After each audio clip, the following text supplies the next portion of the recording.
At some of the recent bills that have negated many of your constitutional rights. That includes the ways the feds have claimed that in order to fight the war on terror, they must remove your constitutional protections. So here's what we've got on tap for you tonight. A bill known as the EEA, or the Enemy Expatriation Act. It essentially allows the feds to strip you of your citizenship if you're declared a terrorist. I'll give you an update on what's happening with the EEA. We're also looking at the president's power to assassinate U.S. citizens who have been declared terrorists, even when those people have never had a trial. There is at least one case so far. And we're also going to explain one of the most stunning bills ever passed by the U.S. Congress and signed into law by any president. A provision in the National Defense Authorization Act allowing American citizens to be arrested and held indefinitely without charges or trial, simply because the president deems them a terrorist. And we're going to show you why, despite President Obama's public stance of being uncomfortable with this power, why it was his administration that demanded the power. Let's begin with the NDAA and what it's all about. The National Defense Authorization Act is, in and of itself, really nothing shocking. In fact, it's a bill that is regularly passed by Congress to fund the U.S. military. But it was in 2011 that a provision within that bill made it anything but ordinary. The provision to allow any person who's deemed an al-Qaeda operative or an operative of one of the affiliates to be held indefinitely without trial. In December, just after the Senate passed the bill and sent it on to the president, we gave you the details of this bill.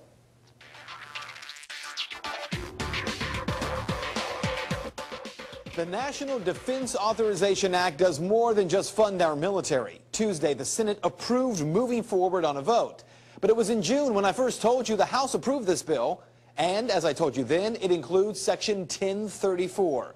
That section states, the United States is engaged in an armed conflict with al-Qaeda, the Taliban, and associated forces. Notice that term. And those entities continue to pose a threat to the United States and its citizens, both domestically and abroad. It goes on to give the president the authority to use all necessary and appropriate force during the current armed conflict with al-Qaeda, the Taliban, and those associated forces. So let's look at this one piece at a time.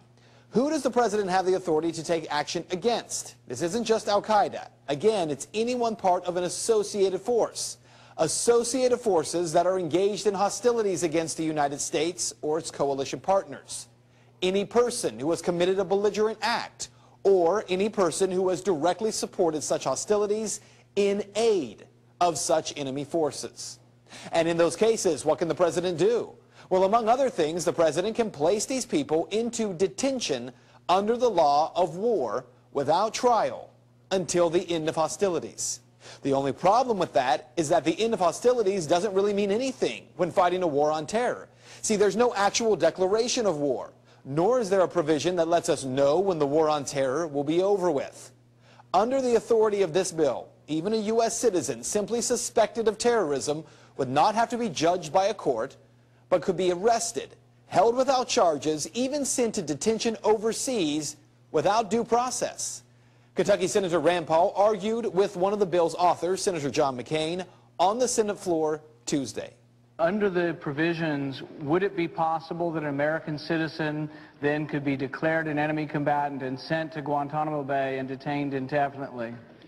I think that as long as that individual, no matter who they are, if they pose a threat to the security of the United States of America, should not be allowed to continue that threat. And I think that's the majority of American public opinion. Senator Paul isn't alone in his opposition. In the Senate, 37 U.S. senators voted to remove this power from the defense bill, but they were defeated by the votes of 61 senators. 27% of detainees who were released got back in the fight and were responsible for the deaths of Americans. We need to take every step necessary to prevent that from happening. If 27% of detainees, by the way, got back into the fight, that means 73% did not. But here's what you need to know. Have you heard people say that if you're not doing anything wrong, you have nothing to worry about? Lawmakers and law enforcement say that all the time. But who didn't say that? The framers of the Constitution. They didn't create rights like the right to a speedy trial, the right to have your charges against you made known, the right to challenge your accuser in court, the right to a trial before a jury of your peers because they were trying to find loopholes for the guilty. Those rights are there for the sake of the innocent, so that through due process, your innocence can be proven. And that is Reality Check. And of course, at the time that the Senate sent that bill on to the president, President Obama was saying that he would in fact veto that bill because of Section 1034. It turns out that not only would the president sign that bill into law, but his administration, well, they may have been the ones who demanded the provision be included in the first place. That part of the story when we come back.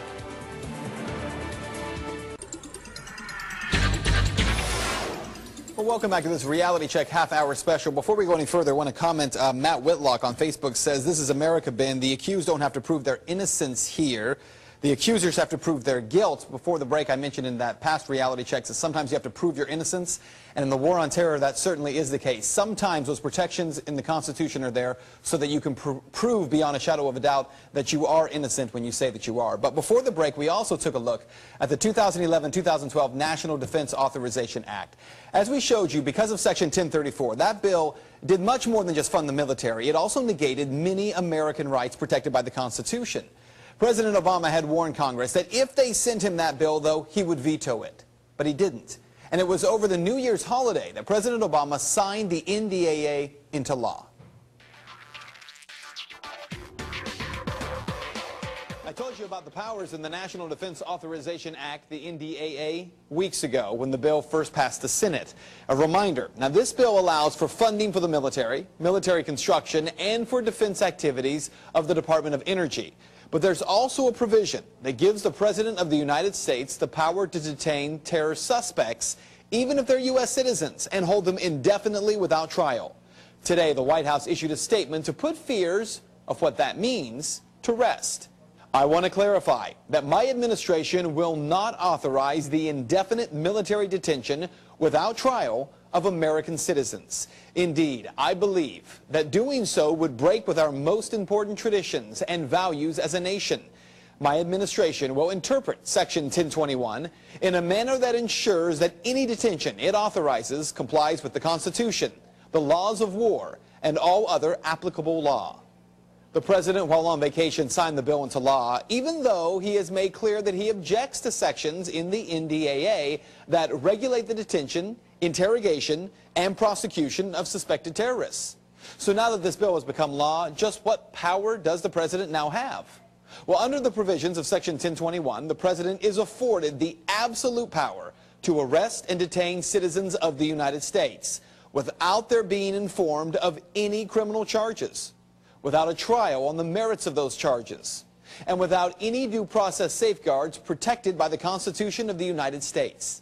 But even as President Obama puts on the face of seeming reluctant but willing to accept these new powers, don't believe everything you hear.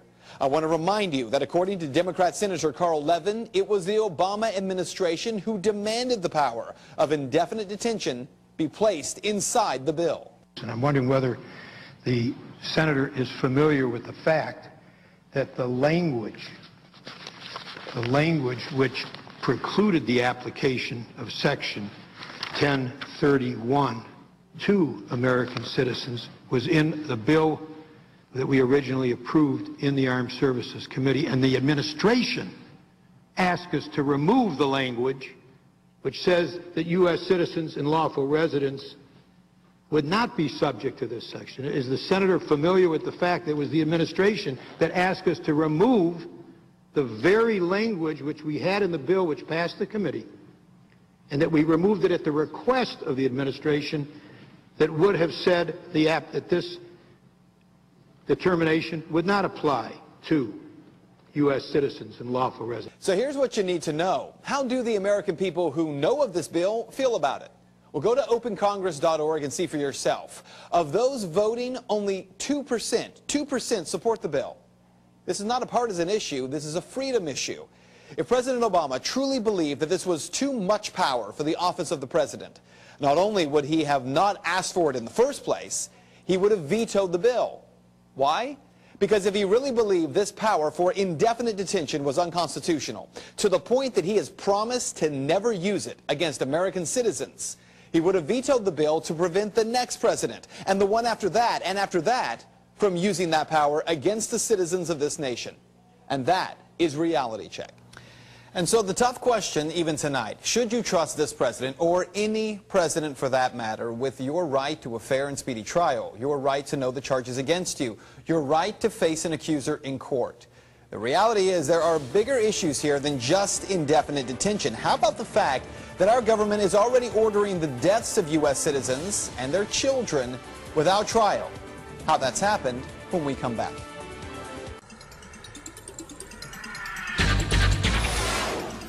And welcome back. We've been talking